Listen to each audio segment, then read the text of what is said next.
Hey, it's Lost Sphear, the new RPG from the masters at Square Enix, the best in the bit. So the immediate impression that I get from this game is kinda boredom. Like, you got this really slow and plodding piano piece that's trying to be like Yasunori Mitsuda, but is not quite up to the task. Having the precedent of title screens like Xenoblade, where it's got this really idyllic waving grass in the wind and stuff like that, there's really nothing going on the screen. I guess they decided to start you off with a total dead fish kind of feeling, so let's dive into this modern masterpiece.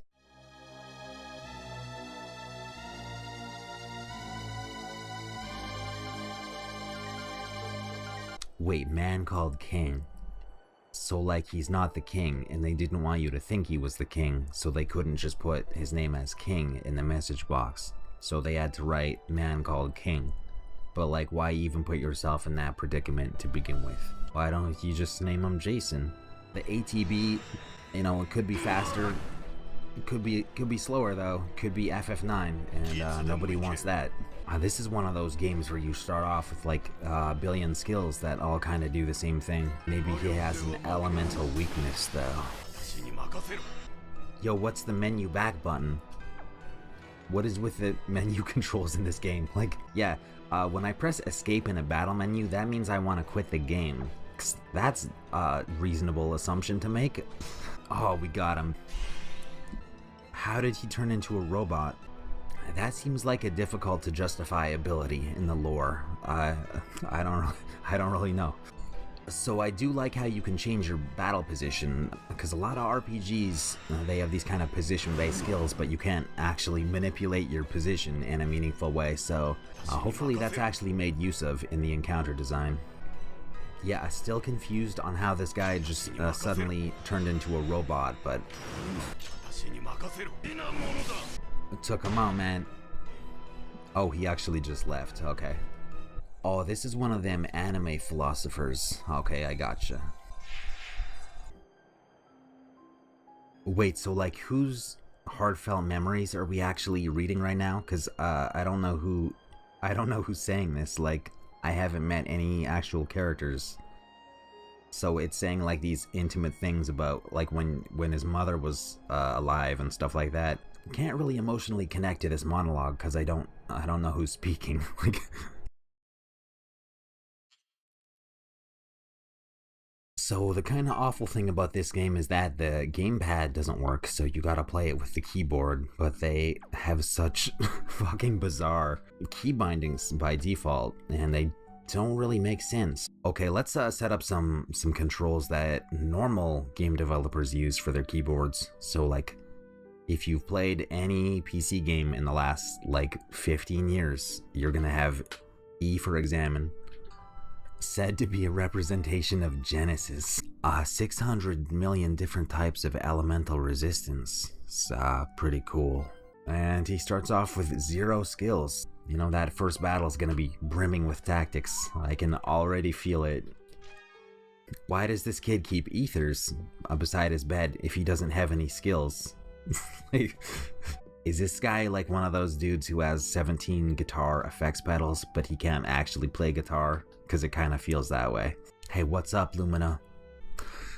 So there's a character named Locke in this game. Locke was a character in a good RPG, so that means this is a good RPG. See how that works? Man, I was just playing Suikoden 5, and now I'm on this, and I'm getting really tired of bland, mediocre 3D environment art. It's like, if you think back to Chrono Cross or something like that, just virtuosic displays of background painting, and you fast forward 20 years and this really pathetic level of environment art is kind of what you have to deal with if you want an RPG that isn't a shitty open world action trash heap. So it's just really sad, because we used to get Legend of Mana or like Vagrant Story, which was just a masterpiece of low poly 3D. So I mean, this is the best that they can do. It's just so boring. I mean, they put like their little chromatic aberration in the bottom right, so it looks like you're playing it on a shitty TV screen, but I think they misunderstand that shitty TVs aren't what made games good back then. So like, why even bother doing that? Don't expect like an actual art director mastermind like Nobuteru Yuki or something to come in and direct one of these games, and make sure you don't criticize anything about the graphics because their budget is low, right? Like they gotta make it really boring 3D environments that are almost completely devoid of color or vision. So I never understood these RPGs that have an inn, like in the character's hometown, because why can't he just go to his bed? Like, I guess it's realistic, but like, why would they even offer you a room? Trying to scam me for my allowance. I mean, just look at this fucking inn. It's like the most boring thing that you've ever witnessed. The gray stones and the brown wood. This is like this is the pinnacle. Oh, okay, yeah. Cool, congratulations. Oh, very mysterious. Is that like part of the lore? Is there gonna be some big reveal about carrots? Nothing beats sucking. God, I agree with you there, my man. Gaia salad, man. No, I don't have any carrot. The kids stole them all.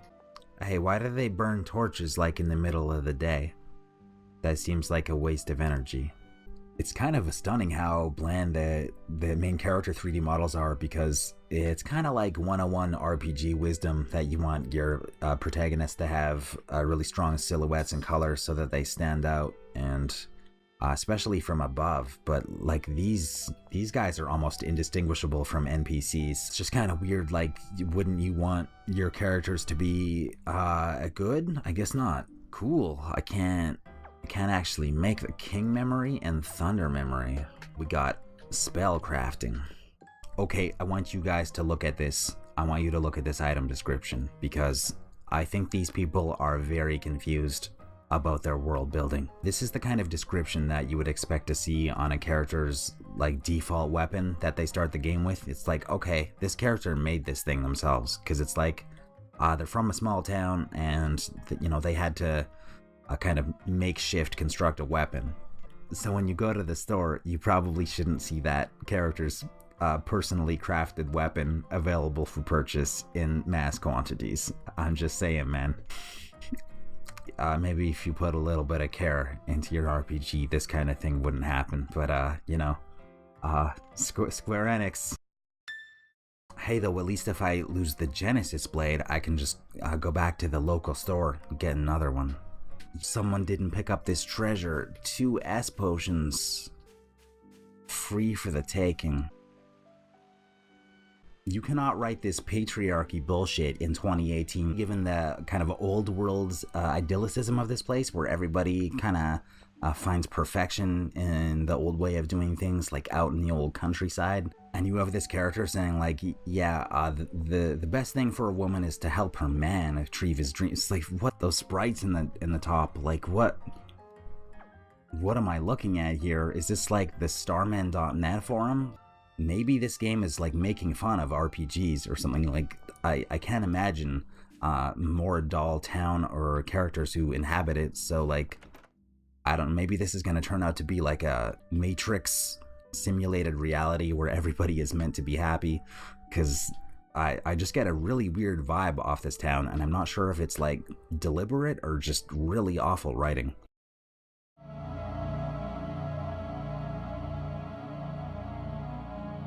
Oh, I guess he's just like totally okay. I thought we were in danger for a second there of an inciting event actually happening, but I guess nothing is going to continue to happen instead. So I just rang the bell. I don't know why people are saying that now on YouTube, like ring the bell. Maybe if you press that, it subscribes. I don't know. I don't understand YouTube. Yeah, it looked like a big threat. We're big fucking heroes. Wait, that was the big disaster that you guys rang the town bell for? Like, what? Wait, is this game deliberately trying to be as low stakes as possible? Yeah, we alerted the whole town, and then we took out, like, one rabbi. Yeah, because that thing was a real menace. Is this game real? So, currently the narrative stakes involved is the hunger of this weird red blob named Locke. So, really on the edge of my seat with this story right now. Successor to Chrono Trigger, everybody. This is the one. gotta get food for Locke. That's what they chose to do in the first 20 minutes of the game.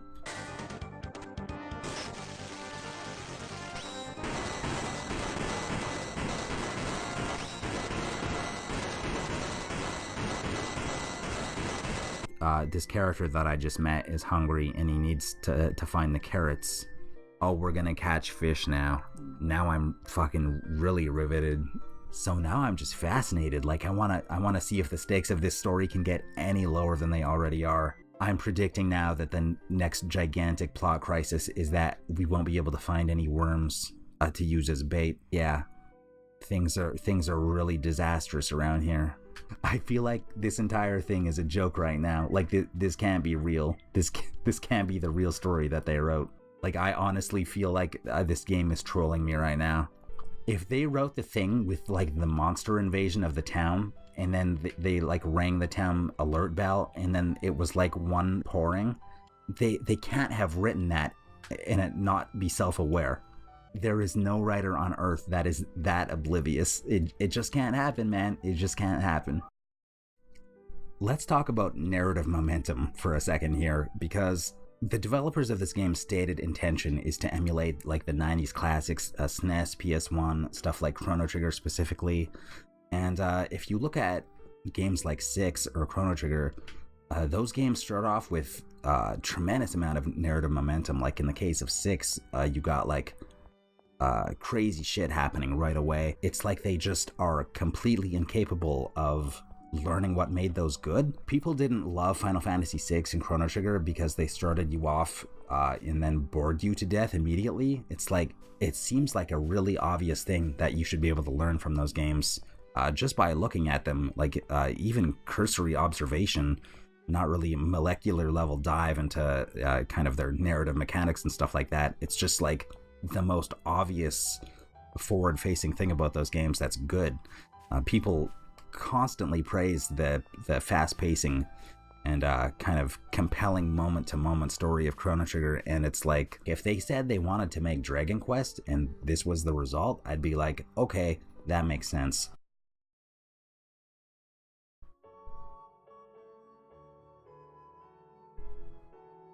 Hey, this is a good arrangement of two Xanarkand. It's good job, everybody. I think that really blatant ripoffs are even worse when it's trying to be something really heartfelt, because it's like, did this really come from your heart if you just kind of half stole it? That was the sound of a gigantic 15-pound cat jumping on my desk. That is cheating, because he one-shot these guys in the cutscene. And aren't these just like printies but green? No, they actually didn't even hit us. Even though I have it on hard mode, they still posed absolutely no threat when there was 4 of them. And you guys alerted the whole town for 1. Please just consider that machinima mail. You put that on and you get ripped off on your YouTube contract. Whoa, good boss.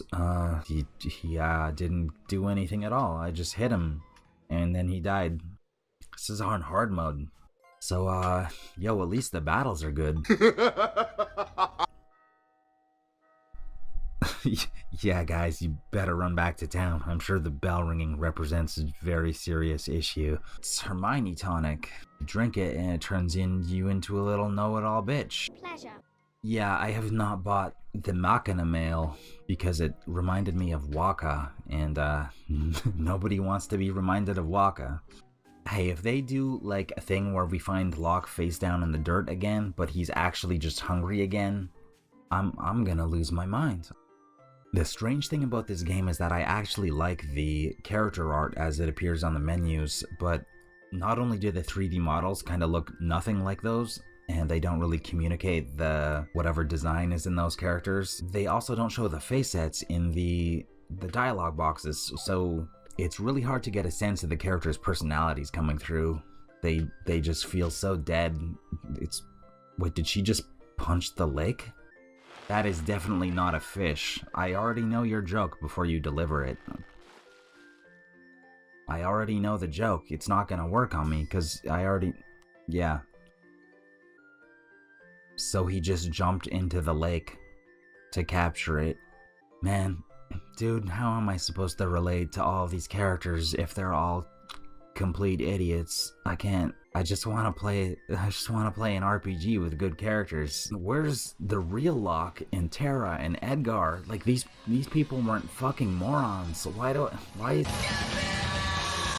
even if you want to argue that Chrono Trigger was a very light-hearted game, which kind of a lot of times it wasn't, but even in that, the characters were not total buffoons. It's like, Luca was pretty chipper, but she was serious. Marley could be pretty exuberant, but that's because she was excited to not be a royal prisoner anymore, and she's had her serious moments. Like the introduction of a character, they threw themselves into a lake to catch a fish and almost drowned. Yeah, like that's supposed to be a comedy beat or whatever, but it kind of just makes the game into a cartoon. Well, this town kind of sucked anyway, so, guess that kid's now eating carrots in hell. Hey, what did you do to my misogynistic town? Oh, yeah, this character is really cool. Yeah, I'm sure the town is fine. It's just been totally erased from existence, but, it's okay. You guys probably shouldn't trust what Organization 13 has to say over there. He's probably misleading you. So the thing about a scene like this is that they're acting really emotional about like the loss of their town and everybody they knew, but there really wasn't any characterization or events that happened here first. So like, I don't want to say that they should have written even more filler garbage, but you gotta form some kind of connection to the place before you end up wiping it out and everybody's sad about it. Like, even Tales of Fantasia is like a pretty rudimentary example of it, where the town gets burned when they go out to hunt for food.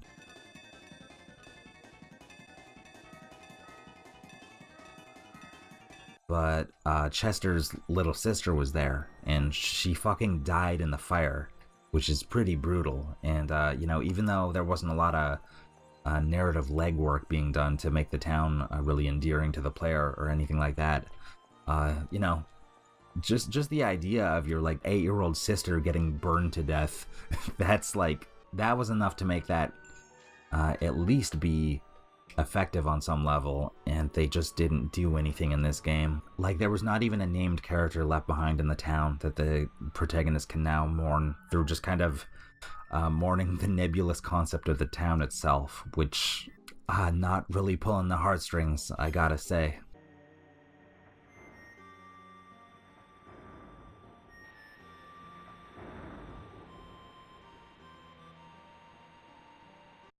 There's simple and effective ways to kind of illustrate loss, and then there's more involved ways where you really kind of invest the narrative effort to establish the town as kind of an emotional basis for the characters and their lives, and they did neither. Even in Suikoden 2, the town Toto being burned to the ground, it means something to you because you know what it means to the character Pilica, who you care about. So that's another example of how to do it. There's a lot of ways to make the loss of a hometown hit in a certain way for the audience, or at least for the characters, but we don't care about the town, we don't care about anyone in the town, and we don't yet care about any of the protagonists, so the drama here is just completely empty.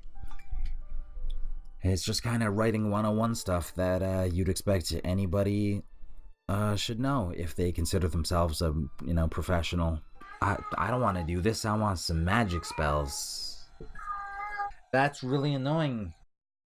Oh, it's the evil Christmas tree. Dude, I am on hard mode and the boss can't even hit my characters. So if our combined health pools are 500 health, that means this boss hit one of us for 3% of our total health pool. That means it would take this boss 33 rounds to defeat our party, and I somehow don't think he's gonna last that long. He just did a critical attack for 0 damage. Why even make me go through this exercise if there's no way I can possibly lose? People don't very explicitly set the game to hard mode because they don't want to be opposed in any way. I think you guys are in the wrong business, perhaps. Maybe you guys should open a florist shop or something, because this is not the gig for you. So after multiple boss fights, this is where we're gonna start getting skills. Maybe they would say that the first two bosses couldn't be complicated or anything or challenging because you don't have any skills and you can just only press attack. So like, what can you really do against them? So then why didn't you just give me skills earlier and then make the first boss a challenge?